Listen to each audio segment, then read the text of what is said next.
بسم اللہ الرحمن الرحیم نحمدہ ونصلی ونسلم علی رسولہ الکریم۔ 7ویں سپارے میں سورۃ المائدہ اور سورۃ الانعام ہے۔ سورۃ المائدہ کا کچھ تعارف گزشتہ کل آپ حضرات سماعت فرما چکے ہیں کہ اس سورہ مبارکہ میں اللہ تبارک و تعالی نے ایمان والوں کو اس بات کا حکم دیا کہ تم نے جو اپنے اللہ سے وعدے کیے ہیں ان وعدوں کو پورا کرو، اور ان وعدوں کو پورا کرنے میں حلال اور حرام کے متعلق بھی بات آ جاتی ہے کہ جن چیزوں کو اللہ پاک نے حلال قرار دیا انہیں حلال جانو، جن چیزوں کو اللہ پاک نے حرام بتایا ہے انہیں حرام سمجھو۔ اور اسی سلسلے میں پھر قسم کے کفارے کو ذکر فرمایا۔ قسم کا مطلب کیا ہوتا ہے کہ کسی حلال چیز کو اپنے اوپر بندہ حرام کر لیتا ہے اور اگر اس کام کا ارتکاب کر لیتا ہے تو پھر قسم کے کفارے کا حکم ہے۔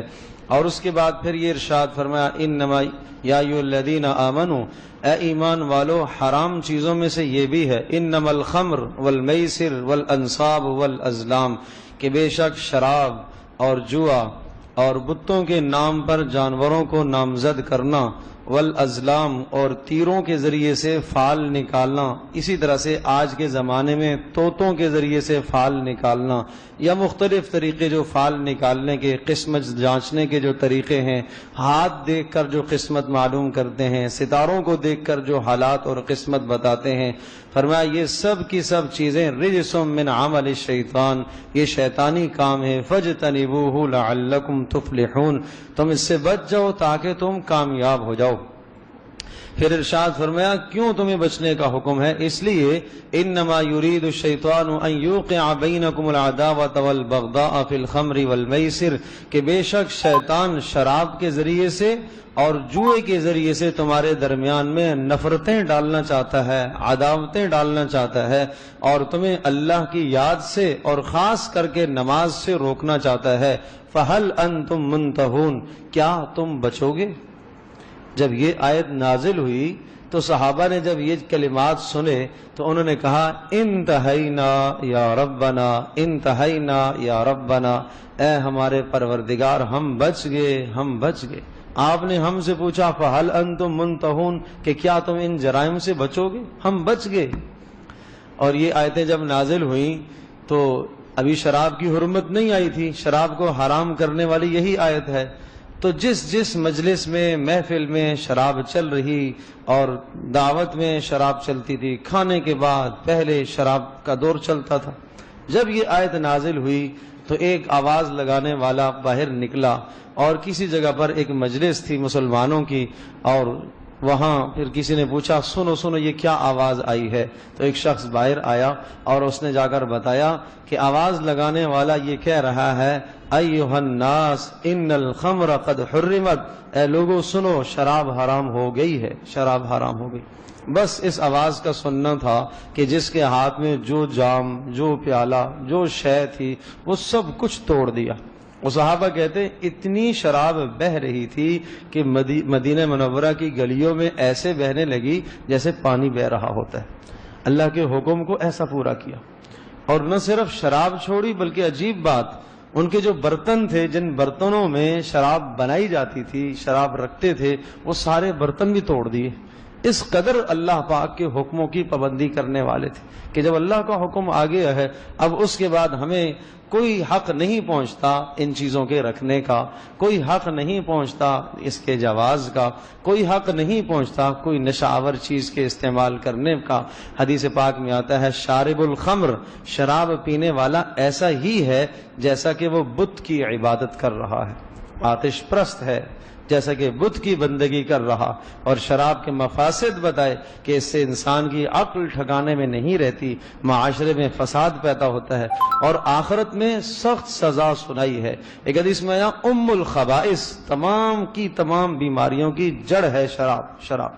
اور اسی طرح سے ایک حدیث میں یہ ذکر فرمایا کہ قیامت کے دن شرابی شخص کو طینۃ الخبال پلائی جائے گی۔ طینۃ الخبال جہنمیوں کے جسموں سے نکلا ہوا خون اور پیک، وہ بھی کھولتا ہوا، اور اسے کہا جائے گا ذق انک انت العزیز الکریم، دنیا میں تم بڑے مزے لے کے شراب پیا کرتے تھے، چکھو اسے پیو اور یہ عذاب بھگتو۔ اور وہ اتنا گرم اور ایسا کھولتا ہوا، جب وہ اسے اپنے چہرے کے قریب کرے گا تو چہرہ اس کا جھلس جائے گا اور نیچے والا اونٹ نیچے آ جائے گا اور اوپر والا سر سے بھی پیچھے چلا جائے گا۔ وَهُمْ فِيهَا كَالِحُونَ تَلْفَحُ وُجُوهَهُمُ النَّارُ وَهُمْ فِيهَا كَالِحُونَ، پھر فرشتے کہیں گے الم تکن آیاتی تتلا علیکم، کیا ہماری آیتیں نہیں آئی تھی تمہارے پاس؟ کیا تمہیں اس آیت میں نہیں بتایا گیا تھا کہ شراب حرام ہے، نشہ آور چیز حرام ہے؟ اس لیے حدیث پاک میں آتا ہے کہ اس مبارک مہینے میں بھی اور مبارک راتوں میں بھی سب لوگوں کی بخشش ہو جاتی ہے، شراب کے عادی کی بخشش نہیں ہوتی، نشہ آور جو ہوتا ہے، نشے کا عادی، اس کی بخشش نہیں ہوتی۔ تو اس لیے اپنے ماحول اور معاشرے کو اس برائی سے پاک کیجئے۔ پھر ارشاد فرمایا وَأَطِيعُوا اللَّهَ وَأَطِيعُوا الرَّسُولَ وَاحْذَرُوا، اللہ اور اس کے رسول کی اطاعت کرو اور گناہوں سے بچتے رہو۔ اور پھر فَإِن تَوَلَّيْتُمْ، ایک ڈانٹ سنائی، اگر تم اللہ اور اس کے رسول کی اطاعت نہیں کرتے ہو، حدیث سے، قرآن سے، احکام سے منہ موڑتے ہو، تو سنو فَاعْلَمُوا أَنَّمَا عَلَىٰ رَسُولِنَا الْبَلَاغُ الْمُبِينُ، ہمارے رسول کے ذمے بس پہنچا دینا ہے، اس نے پہنچا دیا ہے، پھر حساب کتاب ہمارے پاس ہے۔ ثم ان علینا حسابہم، حساب پھر ہمارے ذمے ہے کہ ہم حساب لیں گے کہ جن کے پاس یہ سارے احکام آئے، باتیں آئیں، پھر کیوں نہیں روکے ہو؟ یا ایھا الذین آمنوا لیبلونکم اللہ بشیء من الصید، اے ایمان والو تمہیں کبھی کبھی حلال چیز سے بھی روک دیا جائے گا، یہ آزمائش ہے، امتحان ہے۔ روزہ ہے، روزے میں حلال چیز سے آپ کو روکا ہے، پانی پینا روزے کی حالت میں بغیر شدید عذر کے حرام ہے، کھانا کھانا روزے کی حالت میں بغیر مجبوری اور عذر شدید کے حرام ہے۔ اب حلال سے بھی آپ کو روکا گیا۔ مثال دی، صحابہ احرام کی حالت میں ہیں، عمرے کے لیے جا رہے ہیں، اور جس جگہ پر جا کر قیام کر رہے، حکم ہے کہ احرام کی حالت میں شکار نہیں کرنا، کسی جانور کو مارنا نہیں، کسی شکاری کو رہنمائی نہیں کرنی ہے۔ لیکن صحابہ کہتے ہیں اتنی سخت آزمائش آ گئی، ہم بھوکے اور شکاری جو جانور تھے وہ نیل گائے اور خرگوش اور ہرن ہمارے خیموں کے آس پاس گھوم پھر رہے، اور جب واپسی ہوئی احرام کھل گئے، اب نہ ہرن نظر آ رہا، نہ کوئی خرگوش نظر آ رہا، نہ کوئی نیل گائے نظر آ رہی، نہ کوئی پرندہ نظر آ رہا۔ یہ آزمائش ہے، یہ امتحان ہے، دیکھا جاتا ہے کہ تم کتنا رکتے ہو اپنے اللہ کے حکم کے سامنے، کس طرح سے اپنے آپ کو جھکاتے ہو، خواہش کو چھوڑتے ہو۔ میرے عزیز دوستو اور بزرگوں، یقیناً دوپہر کو شدید پیاس ہے، لیکن پانی پینا ظاہر ہے اپنے گھر میں پانی ہے، صاف ستھرا ہے، حلال ہے، طیب ہے۔ اسی طرح سے کھانا حلال کی آمدنی ہے، لیکن اللہ کا حکم ہے کہ نہیں کھانا، نہیں پینا، یہ رکا ہوا ہے۔ یہ کس لیے؟ یہ اللہ کے حکم کے لیے۔ تو اللہ پاک نے یہ مشق کروائی ہے مجھ سے اور آپ سے کہ جس طرح سے رمضان المبارک میں آپ حلال چیز سے، جائز چیز سے اللہ کا حکم سمجھ کر اپنے آپ کو روکے ہوئے ہیں، اسی طرح سے غیر رمضان میں بھی حرام چیزوں سے اپنے آپ کو بچانا ہے۔ جو اللہ نے ہمیشہ ہمیشہ کے لیے حرام قرار دیے ہیں ان سے اپنے آپ کو بچانا ہے۔ اسی بات کو سمجھانے کے لیے روزہ بھی ہے، اسی بات کو سمجھانے کے لیے یہ مضمون بھی ذکر فرمایا لَيَبْلُوَنَّكُمُ اللَّهُ بِشَيْءٍ مِّنَ الصَّيْدِ، اللہ پاک تمہیں شکار کے ذریعے سے آزمائے گا۔ سامنے آگے ہاتھوں میں شکار ہے، لیکن شکار کھیلنے کی اجازت نہیں ہے حالت احرام میں۔ پھر ارشاد فرمایا اے ایمان والو، اگر کبھی سفر میں یا ہر حال میں کوشش کرا کرو کہ جب تمہارا لوگوں کے پاس لین دین ہو تو وصیت کر کے رکھا کرو، اپنے لین دین کو صاف لکھ کر رکھا کرو۔ تمہاری موت کا کوئی بھروسہ نہیں کہ کس وقت تمہاری موت آ جائے، کہیں ایسا نہ ہو کہ کسی کا حق تم لے کر مر جاؤ اور آخرت میں تم پکڑے جاؤ، کسی کا قرض تمہارے پاس ہو اور وہ تم مر جاؤ، تمہاری موت آ جائے اور آخرت میں تم پکڑے جاؤ۔ تو اس لیے ان معاملات کو لکھ کر رکھنے کا حکم ہے۔ پھر آخرت کے ایک منظر کو ذکر فرمایا، اللہ پاک سارے انبیاء علیہ الصلوۃ والسلام کو جمع کرے گا اور سب انبیاء سے پوچھے گا کہ کیا تم نے اپنی اپنی قوموں کو تبلیغ پہنچائی ہے، اللہ کے پیغامات پہنچائے ہیں؟ سب اقرار کریں گے کہ ہاں ہاں ہم نے پہنچائے۔ حضرت عیسیٰ علیہ الصلوۃ والسلام سے اللہ پاک الگ کر کے پوچھیں گے، اے عیسیٰ تم یہ بتاؤ، تم نے اپنی ماں کے بارے میں کہا تھا کہ میری عبادت کرو اور میری ماں کی عبادت کرو؟ عیسیٰ علیہ السلام کہیں گے، اے اللہ قال سبحانک ما یکون لی ان اقول لی ما لیس لی بحق، کہ میں وہی بات کہوں گا جو حق ہوگی۔ ان کنت قلت، اے اللہ اگر میں نے کہا تو جانتا ہے، اور تو میرے بارے میں جو میرے دل میں خیالات ہیں وہ تو جانتا ہے، تیرے بارے میں نہیں جانتا ہوں۔ اے اللہ انک انت علام الغیوب، تو غیبوں کو جاننے والا ہے۔ ما قلت لهم الا ما امرتنی به ان اعبدوا اللہ ربی وربکم، میں نے تو بس ان کو یہی حکم دیا تھا جس کا تو نے مجھے حکم دیا کہ اللہ کی عبادت کرو جو میرا بھی پروردگار ہے اور تمہارا بھی پروردگار ہے، اور میں ان پر گواہ رہا جب تک میں ان کے درمیان میں موجود تھا۔ اے اللہ جب تو نے مجھے اوپر اٹھا لیا ہے اس کے بعد کے حالات کا مجھے نہیں پتا۔ پھر حضرت عیسیٰ فرمائیں گے، ان تعذبہم فانہم عبادک، اے اللہ اگر تو انہیں عذاب اور سزا دیتا ہے تو تیرے بندے ہیں۔ وان تغفر لہم، اے اللہ اگر تو معاف کر دیتا ہے تو العزیز، تو معاف کرنے پر قدرت رکھتا ہے، الحکیم، اور عذاب دینے پر بھی قدرت رکھتا ہے، جسے چاہے تو عذاب دے، جسے چاہے تو معاف کر دے۔ رسول اکرم صلی اللہ علیہ وسلم ایک رات کو ساری رات اس آیت کو پڑھتے رہے، ان تعذبہم فانہم عبادک، اے اللہ اگر تو انہیں عذاب دیتا ہے تو تیرے بندے ہیں، اور اگر تم بخش دیتا ہے تو تو بخشنے پر بھی قدرت رکھتا ہے۔ پھر آپ علیہ السلام نے اپنی امت کے لیے یہ دعا فرمائی کہ یا اللہ میں بس اپنی امت کے لیے بخشش ہی بخشش مانگتا ہوں، میں آپ کو اختیار کی بات نہیں کرتا کہ اگر آپ چاہیں تو بخش دیں اور چاہیں تو عذاب دیں، اے اللہ میں تو یہ درخواست کرتا ہوں کہ آپ بخش ہی دیں، آپ میری امت کو بخشیں۔ تو حضرت صلی اللہ علیہ وسلم کی اپنی امت کے ساتھ ایسی ہمدردی تھی۔ اس کے بعد سورۃ الانعام ہے۔ سورۃ الانعام کا جو موضوع ہے توحید، رسالت، آخرت، توحید، رسالت، آخرت، یہ تین مضامین اس میں بڑے اہم ہیں، اور عقائد کی اصلاح کی گئی ہے کہ وَإِن يَمْسَسْكَ اللَّهُ بِضُرٍّ فَلَا كَاشِفَ لَهُ إِلَّا هُوَ، یہ عقیدہ رکھو کہ اگر اللہ پاک تمہارے ساتھ کسی برائی کا ارادہ کر لے اس برائی کو کوئی بھی نہیں ہٹا سکتا، اور اگر اللہ پاک تمہیں خیر پہنچانے کا ارادہ کر لے تو اس خیر سے تمہیں کوئی بھی نہیں روک سکتا۔ وَهُوَ الْقَاهِرُ فَوْقَ عِبَادِهِ، اور اللہ تبارک و تعالی اپنے بندوں پر غالب ہے۔ اور اس کے بعد پھر ارشاد فرمایا سب سے بڑا خسارے والا انسان اس کائنات میں وہ ہے جو اللہ کی آیتوں کو جھٹلاتا ہے، جو اللہ کے قرآن کی تکذیب کرتا ہے، جو نبی علیہ السلام کے ارشادات کی تکذیب کرتا ہے اور جھٹلاتا ہے، یہ سب سے بڑا خسارے والا ہے۔ اور پھر ایک امتحان ذکر فرمایا، وَلَقَدْ أَرْسَلْنَا إِلَىٰ أُمَمٍ مِّن قَبْلِكَ، گزشتہ امتوں کا حال بھی اور اس امت کا حال بھی کیا؟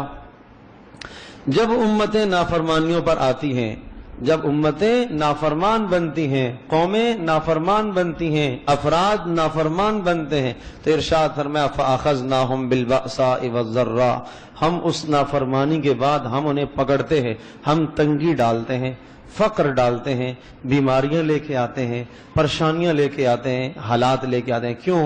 اس لیے لعلہم یتضرعون، تاکہ وہ اللہ کی طرف رجوع کریں، تاکہ وہ گڑ گڑائیں۔ جب بندہ بیمار ہوتا ہے تو کچھ اس کا دل نرم ہو جاتا ہے، وہ دعائیں بھی کرتا ہے، صلاۃ الحاجت بھی پڑھتا ہے، آیت کریمہ کا ورد بھی کر رہا ہوتا ہے۔ یہ بھی خیر کی بات ہے کہ بیماری کے وقت اسے احساس ہو جائے اور وہ اللہ کی طرف پلٹ آیا، یہ بھی بڑی کامیابی کی بات ہے، کامیابی کی بات۔ لیکن بد نصیب ہے وہ آدمی کہ جس پر حال اللہ نے ڈالا، پریشانی آئی، غم اور مصیبت آئی، لیکن اس غم اور مصیبت میں وہ اللہ کی طرف نہیں پلٹا اور باغی ہوتا چلا گیا اور نافرمان بنتا چلا گیا۔ زبان پر شکوے اور ناشکری کے کلمات آنے لگ گئے کہ اللہ پاک نے مجھے کیوں پکڑا ہے، کیا میں ہی اللہ کو ملا تھا، کوئی اور معاشرے میں کیوں نہیں، کسی اور پر یہ بیماری کیوں نہیں ڈالی ہے؟ تو سمجھ لو جس شخص کی زبان سے ایسے کلمات آنے شروع ہو گئے تو بس اس کی محرومی اور بد نصیبی شروع ہو گئی ہے۔ تو ارشاد فرمایا فَأَخَذْنَاهُمْ بِالْبَأْسَاءِ وَالضَّرَّاءِ، جب نافرمانی کرتے ہیں لوگ تو ہم ان کو تکلیفوں میں ڈالتے ہیں، مصیبتوں مصیبتوں میں پریشانیوں میں ڈالتے ہیں. کیوں؟ لعلہم یتضرعون، تاکہ وہ اللہ کی طرف رجوع کرے. لیکن عجیب المیہ یہ ہوا فلولا اذ جاءہم بأسنا تضرعوا، پھر ایسا کیوں نہ ہوا کہ جب ان پر حالات آئے تو انہوں نے اللہ کی طرف رجوع کیوں نہ کیا. ولکن قست قلوبہم، لیکن ظالموں کے دل سخت ہوتے چلے گئے. وزین لہم الشیطان ما کانوا یعملون، اور شیطان ان کی نافرمانیاں اور ان کے گناہ ان کو اور اچھے کر کے دکھاتا رہا.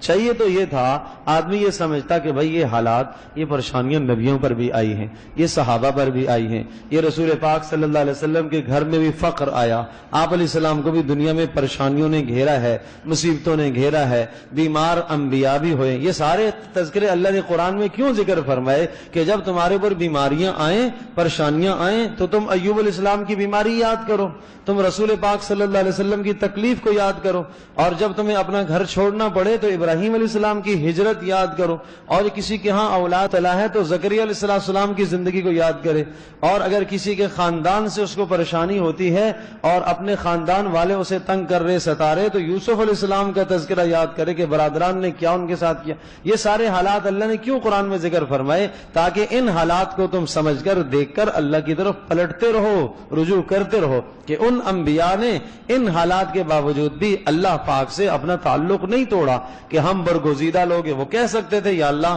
ہم تو گناہوں سے معصوم ہیں، ہم تو گناہوں سے پاک ہیں، ہم صغیرہ گناہ بھی نہیں کرتے، کبیرہ گناہ بھی نہیں کرتے. اللہ پھر بھی آپ نے ہمیں مصیبتوں میں رکھا ہوا ہے. نہیں نہیں نہیں، انبیاء علیہ السلام شکر ہی شکر کر رہے ہیں. یونس علیہ السلام مچھلی کے پیٹ میں پہنچ گئے، وہاں بھی اللہ کا شکر ادا کر رہے ہیں، وہاں بھی اللہ کو یاد کر رہے ہیں. یعقوب علیہ السلام سے یوسف علیہ السلام بچھڑ گئے، ایک طویل ہے، پھر بھی وہ اللہ کو یاد کر رہے ہیں. تو یہ سارے قصے کیوں ذکر کیے کہ جب حالات آئیں تو اللہ کی طرف رجوع کرو. اور عجیب اللہ کا کریمانہ اصول ہے، سبحان اللہ. جب بندہ ان حالات اور پریشانیوں کی وجہ سے اللہ کی طرف نہیں پلٹتا، رجوع نہیں کرتا، باغی ہوتا چلا جاتا ہے تو اللہ تو مہربان ہے، اللہ کو پتہ ہے اچھا ادھر سے اگر نہیں سنبھلتا اور نہیں سنورتا اور اپنے آپ کو نہیں سدھارتا تو اللہ پاک فراوانی دے دیتا ہے، شاید ادھر سے سنور جائے. اللہ پاک صحت بھی دے دیتا ہے، مال کی فراوانی بھی آ جاتی ہے، عزت بھی مل جاتی ہے، دنیا کی ہر شے، ہر نعمت آ جاتی ہے کہ اب شاید پلٹ آئے، نعمت کی وجہ سے اللہ کی طرف پلٹے اور اللہ کا شکر ادا کرے کہ یا اللہ تیرا کرم ہے، تو نے مجھے یہ نعمتیں دی ہیں، تجھے مال دیا، تو نے مجھے عزت دی ہے، تو نے مجھے دنیا میں ساری چیزیں دی ہیں. لیکن یہ ظالم پھر بھی نہیں پلٹتا. اس سے کہا جاتا ہے کہ یہ اللہ کی نعمتیں ہیں. کہتا ہے انما اوتیت علی علم، یہ تو میری ذاتی صلاحیت ہے، یہ تو میرا ذاتی کمال ہے، اللہ کی طرف نسبت ہی نہیں کرتا. تو جب یہ حال ہے، دونوں طرح سے اللہ نے اس کو آزمایا، پریشانیوں سے آزمایا، ناکام ہو گیا، فیل ہو گیا. پھر اللہ پاک نے حالات کو بہتر کر کے آزمایا، یہاں پر بھی ناکام ہو گیا، فیل ہو گیا. تو پھر کیا ہوا؟ حتی اذا فرحوا بما اوتوا اخذناهم بغتة فاذا هم مبلسون. فرمایا پھر اچانک ہماری پکڑ آتی ہے، پھر ہر طرف سے آس اور امید اس کی کٹ جاتی ہے. پھر ایسے ظالموں کے بارے میں فقطع دابر القوم الذین ظلموا، پھر ایسے ظالموں کی ہم جڑ اکھیڑ دیتے ہیں اور ان کی نسلوں کو تباہ کر دیتے ہیں کہ جن کو دونوں طرح سے ہم نے آزما کے دیکھا اور ہم نے انہیں سمجھانے کی، سدھارنے کی کوشش کی لیکن نہیں سدھرے. تو پھر ارشاد فرمایا سمجھو قل ارائیتم ان اخذ اللہ سمعکم وابصارکم، اگر اللہ پاک نے تمہیں کان دیے، آنکھیں دیے، دل دی، اگر اللہ تبارک تعالیٰ ان تمام چیزوں کو بند کر دے، سنوائی ختم کر دے، بینائی ختم کر دے، دل کی سمجھ ختم کر دے، تو کون ہے اللہ کے سوا جو تمہارے اندر ان اعضاء کے اندر قوت اور طاقت کو پیدا کرے؟ انظر کیف نصرف الآیات ثم هم یصدفون، دیکھو کس طرح سے ہم پھیر پھیر کے نشانیاں اور اپنی آیتیں ان کو سناتے ہیں، لیکن یہ ظالم پھر بھی اعراض کرتے ہیں. اور اس کے بعد اللہ پاک نے پھر عذاب کی چند اور شکلیں بتائی ہیں کہ اگر اللہ پاک کے حکم سے تم اعراض کرو گے، دیکھو عذاب کی کیا شکلیں ہیں. قل هو القادر على ان يبعث عليكم عذابا من فوقكم، کہا وہ اللہ اس بات پر قدرت رکھتا ہے کہ اوپر سے عذاب نازل کرے، نیچے سے عذاب نازل کرے. اور تیسرا تمہیں آپس میں اختلافات میں پیدا کر دے، لڑائی جھگڑے پیدا کر دے تمہارے گھروں میں، خاندانوں میں، معاشرے میں، جس سے بعض کی عزتوں کو نیلام کرنے لگ جائیں. فرمایا یہ ہماری طرف سے عذاب کی نشانیاں ہیں، یہ عذاب ہے. اوپر سے عذاب، وقت پر بارش نہ ہو، شدید گرمی پڑ جائے حد سے زیادہ، یہ اوپر سے عذاب ہے. نیچے سے عذاب، زمین غلے دینا چھوڑ دے، یہ زمین سے عذاب ہے. زلزلے آنا شروع ہو جائے، یہ زمین سے عذاب ہے. اور اوپر سے عذاب، ظالم حکمران مسلط ہو جائے، یہ اوپر کا عذاب ہے. نیچے کا عذاب، ماتحت خیانت کرنے والے ہو جائے، ماتحت خائن بن جائے، یہ نیچے کا عذاب ہے. اور آپس کے باہمی اختلافات، یہ عذابات فرمایا اس لیے ہم نے دیے ہیں لعلہم یفقہون، تاکہ لوگ سمجھے تو صحیح، ہماری طرف رجوع کرے. وَلَنُذِيقَنَّهُم مِّنَ الْعَذَابِ الْأَدْنَىٰ دُونَ الْعَذَابِ الْأَكْبَرِ لَعَلَّهُمْ يَرْجِعُونَ. دنیا میں ہم چھوٹے چھوٹے عذاب لاتے رہتے ہیں، اس لیے لاتے ہیں تاکہ آخرت کے دائمی عذاب سے تم بچ جاؤ اور تم اللہ کی طرف رجوع کر لو. میرے عزیز دوستو اور بزرگوں، اس دنیا میں اگر کسی پر کسی بھی قسم کا حال اور پریشانی آئے تو اللہ پاک کی طرف سے ایک آزمائش اور امتحان سمجھے. تنگی بھی آزمائش ہے اور وسعت بھی اللہ پاک کی طرف سے آزمائش ہے، اور اسے سمجھنا چاہیے اور اسے رجوع الی اللہ کرنا چاہیے. اللہ تبارک تعالی ہم سب کے لیے سمجھنا عمل کرنا آسان فرمائے.